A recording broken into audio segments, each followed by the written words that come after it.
Hey folks, it's Nate. Thanks for joining me at the art table again today. Well, we're back. We're taking a look at Vatican City number 3, the third and final installment in this very interesting trilogy. This is, of course, a book published by Dark Horse Comics, written by Mark Millar, and illustrated by Per Berg. Now, before I get any further into this, it bears mentioning that I know the illustrator here. I've actually worked with Per in the past.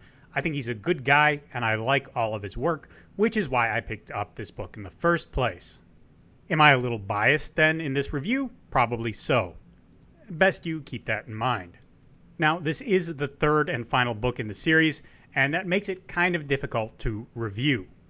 I don't want to spoil a whole bunch of this book for you, but I may have to in order to discuss the ending and some of my issues with it. So there's going to be an initial review, and then I'm going to drop a spoiler warning, and we're going to talk about a couple more things. But I hope you will get my overall impression from the general review. So if you're concerned about these spoilers, they aren't going to affect things too much.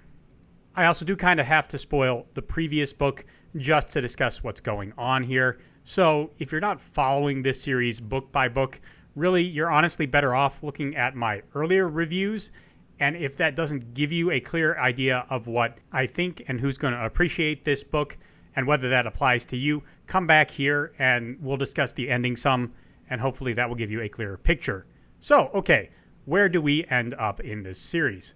Well, first of all, we know that at the end of the last book, Guido, our protagonist, was negotiating in an attempt to get himself and some of the survivors out from Vatican City through the vampire hordes raving around it, and into a safe place somewhere in the east. They did this by taking the vampire queen underneath the Vatican hostage and wiring her up to a bunch of C4. Okay, so far so good. It's a solid, simple plan with clear objectives. I have no issues with this. The real issue, as I said in my previous review, is going to be sticking the landing. And I don't know if Millar does that. There's a lot of contrivances in the last stage of this story, more than I would like to see in a single 20-page, 25-page book.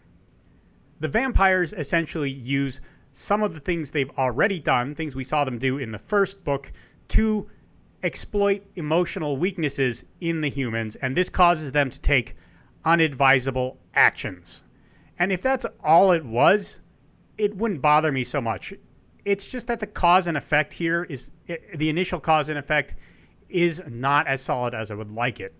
Essentially, the vampires taunt the children that are with Guido, and in response, Sister Dominique, which is a nun, hopefully that's obvious from her name, but Sister Dominique does something very foolish. The problem with this is that the sister, she hasn't been really established very clearly. She is in the previous volume. I don't remember if she's in volume 1 or not off the top of my head. She is an established character, but she's not established as a very hothead or impulsive character, and that's how she acts in this book. And that, in turn, sets all of the events of the climax of the book into motion, at least on Guido's side of things. There is another faction in play here, which I will discuss when we get to spoilers, but everything Guido does is as a result of Sister Dominique doing something that is very stupid and out of character for what little character she has established. And I'm not a big fan of that. It's a little weak. It does kick off a fast-moving, fun action scene that culminates in a way that is surprising but not entirely unexpected.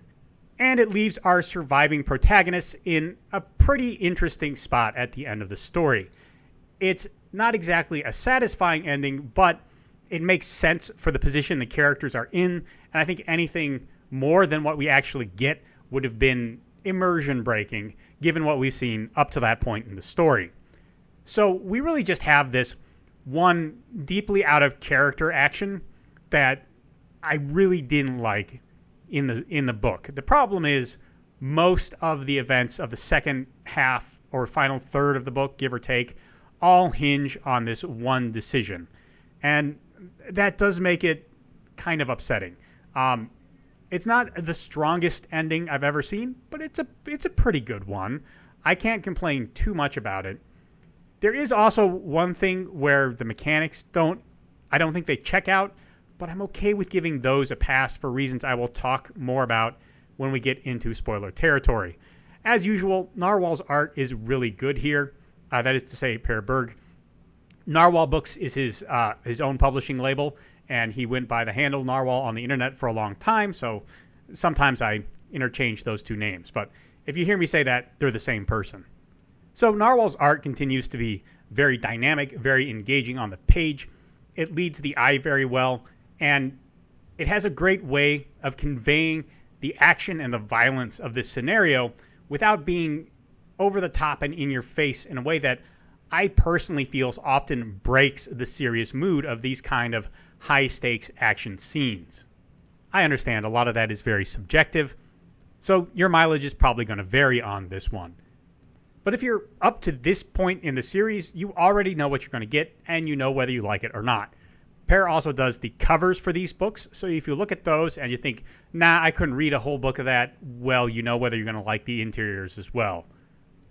So ultimately, my evaluation of the series is pretty much unchanged. I think if you enjoy this kind of grindhouse horror, then Vatican City is right up your alley. Check it out. It is worth the cost of admission. You don't get a whole lot of stories like this these days, and I think that's particularly true in comics, which is kind of surprising, given the history of the medium. But maybe that's just because everyone's doing analog horror on YouTube now. Now, I do recognize there are some people out there who have to know the ending of a story before they commit to reading it. So if you're one of those people and you're wondering, how do things come out? Let's see if I can make your mind up for you by doing a little spoiler talk. First and foremost, do not worry, both the kids make it. There are no dead kids in this book, and that's probably a good choice. Guido also survives, so if you like our charming hero to make it to the end, he does. He doesn't get the girl in the end, but, well, that's because the kids and Guido are the only three who make it. So what actually happens? What is that contrivance that I talked about before getting into the spoiler talk? Well, the short answer is, after Sister Dominique taunts the vampires with the C4 detonator and drops it, blowing up the vampire queen and bringing all the vampires down on their heads in vengeance, Guido and the kids, who are the only ones to survive from the convoy, scramble into a church and go down into the crypts. While they're there, Russia and China just nuke everything in the West. They blow up all the vampires. I presume Guido and the kids survive because they're underground, and honestly, I don't know if that's how that works. You need a lot of dirt between you and a nuke in order to survive even the radiation. You would probably not cook. You might cook. I don't know. I honestly don't know that much about nukes. But you probably are not going to cook just from the heat of the detonation. But, you know, the crypts might collapse because of the overpressure wave.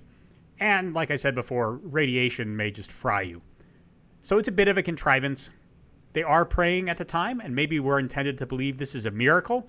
I kind of like that because there's not a whole lot of religious themes to this story, even with everything taking place in Vatican City. So that could be a cool nod to it.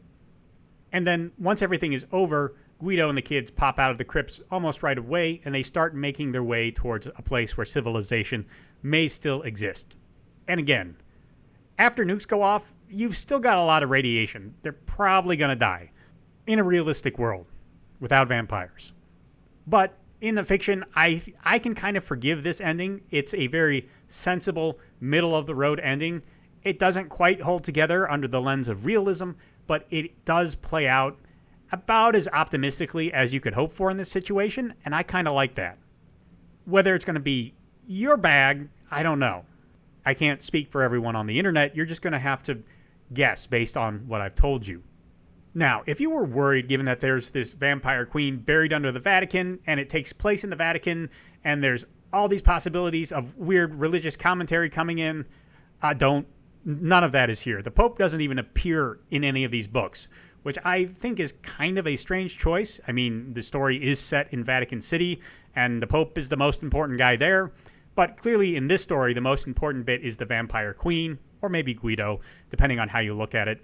But the Pope is not supposed to be a figure in this book, so he doesn't appear, and there are no aspersions cast on him. And again, I think that's a good writing choice. So all in all, this book wraps up fairly well. Again, I'm not a huge fan of Sister Dominique just waving the detonator in the air and then dropping it because she's a klutz. That didn't fill me with joy, but otherwise the book is quite solid. The action is good. Whether that one plot point is going to ruin the entire thing for you, again, kind of a matter of choice. If you're interested in the book, it is available right now from Amazon in the floppies, or there is a trade paperback coming out from Dark Horse in, I believe, October, which is a very fitting time for this book. So you can pick that up for roughly the same cost. I think it's $1 or $2 more than buying the floppies individually, but you are getting a better binding that way. And if you got to this point and you haven't bought the floppies, I would wait for that because it's going to hold up better to repeated readings. And you will probably want to flip through this a couple of times just to kind of follow all the action beats. They are really fun to read and they're really fun to look at least for me. If you've read this series, let me know what you think of the final installment down in the comments below. Maybe you can sell me on Sister Dominique making sense in this book, but probably not. Still, if you want to support what I do here, check out my link to Have Spell Will Travel, a collection of 4 novellas and short stories taking place in a West that never was. I had a lot of fun writing them, and hopefully you'll have a lot of fun reading them. It's the only way I ask people to financially support the channel. But if you'd like to support me in other ways, there's also a like button and a subscribe button down there. You can use those as you see fit, and I will talk to you later.